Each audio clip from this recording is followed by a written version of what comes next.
Chapitre 41, l'évolution et la nature athénienne. Ilia se tenait dans un atelier de haute technologie, observant les innovations qui semblaient avancer à une vitesse fulgurante. Il savait que, paradoxalement, cette rapidité de progrès pouvait aussi ralentir l'évolution athénienne dans son ensemble. La course à l'innovation, dit-il, est souvent freinée par la multiplication des versions intermédiaires d'un même produit. Chaque mise à jour, chaque itération vise à maximiser les profits, mais cela retarde l'avancée véritable de l'athénium.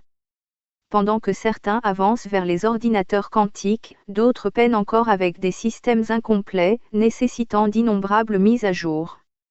Il marqua une pause, pensif.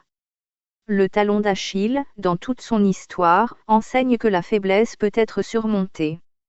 Il est possible d'éliminer ces vulnérabilités, si l'on sait où chercher. Puis, Ilia tourna son regard vers l'avenir.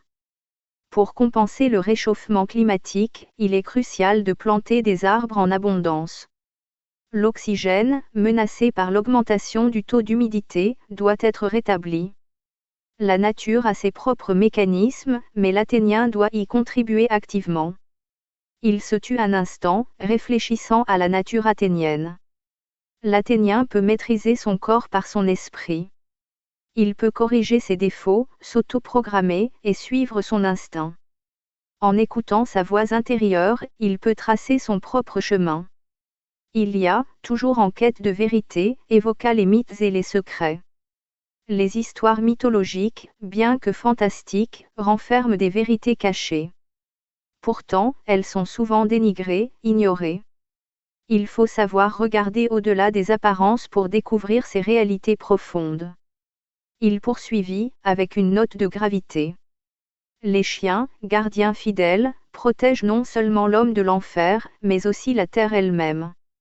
En cas de chaos, c'est la nature qui rétablit l'équilibre, éliminant les menaces, qu'elles soient naturelles ou athéniennes.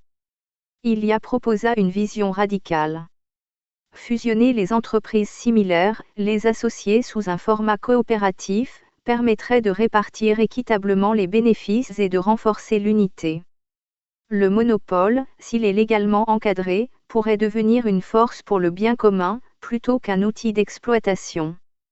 Il conclut avec une réflexion sur la liberté et l'unité. Les idéaux nationaux, bien que variés, divisent souvent les peuples. Dans une nation unique, le véritable slogan serait la fraternité, la tolérance et la symbiose. L'athénium ne doit pas être enfermé dans un jeu où la banque gagne toujours, mais plutôt avancer ensemble, en harmonie.